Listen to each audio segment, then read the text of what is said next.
Chapter 20. The Authority of Jesus Challenged. One day, as Jesus was teaching the people and preaching the good news in the temple, the leading priests, the teachers of religious law, and the elders came up to him. They demanded, "By what authority are you doing all these things? Who gave you the right?" "Let me ask you a question first," he replied. "Did John's authority to baptize come from heaven, or was it merely human?"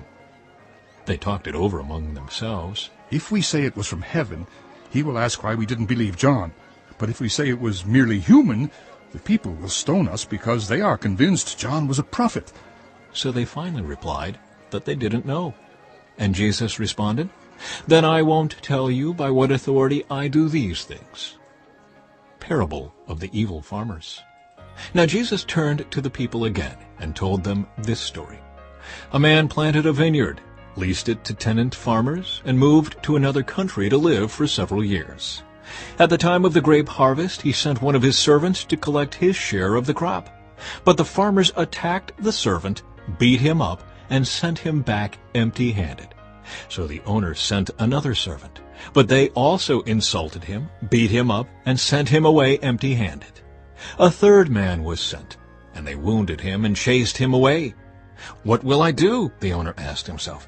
"I know, I'll send my cherished son. Surely they will respect him." But when the tenant farmers saw his son, they said to each other, "Here comes the heir to this estate. Let's kill him and get the estate for ourselves." So they dragged him out of the vineyard and murdered him. "What do you suppose the owner of the vineyard will do to them?" Jesus asked. "I'll tell you. He will come and kill those farmers and lease the vineyard to others." "How terrible that such a thing should ever happen," his listeners protested. Jesus looked at them and said, "Then what does this scripture mean? The stone that the builders rejected has now become the cornerstone. Everyone who stumbles over that stone will be broken to pieces, and it will crush anyone it falls on." The teachers of religious law and the leading priests wanted to arrest Jesus immediately because they realized he was telling the story against them. They were the wicked farmers, but they were afraid of the people's reaction. Taxes for Caesar. Watching for their opportunity, the leaders sent spies pretending to be honest men. They tried to get Jesus to say something that could be reported to the Roman governor so he would arrest Jesus. "Teacher," they said, "we know that you speak and teach what is right, and are not influenced by what others think. You teach the way of God truthfully. Now tell us, is it right for us to pay taxes to Caesar or not?" He saw through their trickery and said, "Show me a Roman coin.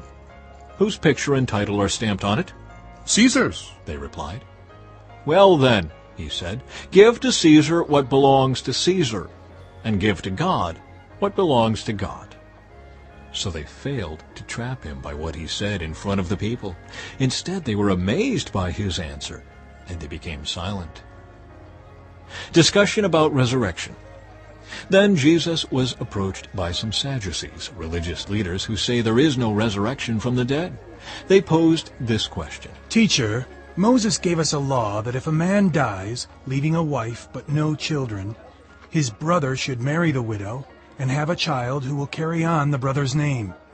Well, suppose there were 7 brothers. The oldest one married and then died without children.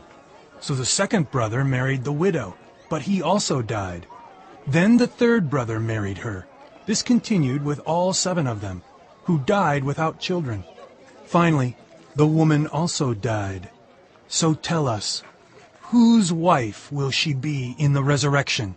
For all 7 were married to her." Jesus replied, "Marriage is for people here on earth. But in the age to come, those worthy of being raised from the dead will neither marry nor be given in marriage, and they will never die again. In this respect, they will be like angels. They are children of God and children of the resurrection. But now, as to whether the dead will be raised, even Moses proved this when he wrote about the burning bush. Long after Abraham, Isaac, and Jacob had died, he referred to the Lord as the God of Abraham, the God of Isaac, and the God of Jacob. So he is the God of the living, not the dead, for they are all alive to him." "Well said, teacher," remarked some of the teachers of religious law who were standing there. And then no one dared to ask him any more questions. Whose son is the Messiah? Then Jesus presented them with a question. Why is it, he asked, that the Messiah is said to be the son of David?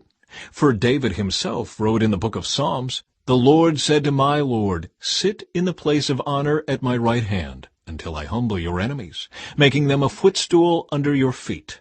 Since David called the Messiah Lord, how can the Messiah be his son? Then, with the crowds listening, he turned to his disciples and said, "Beware of these teachers of religious law, for they like to parade around in flowing robes and love to receive respectful greetings as they walk in the marketplaces. And how they love the seats of honor in the synagogues and the head table at banquets. Yet they shamelessly cheat widows out of their property and then pretend to be pious by making long prayers in public. Because of this, they will be severely punished.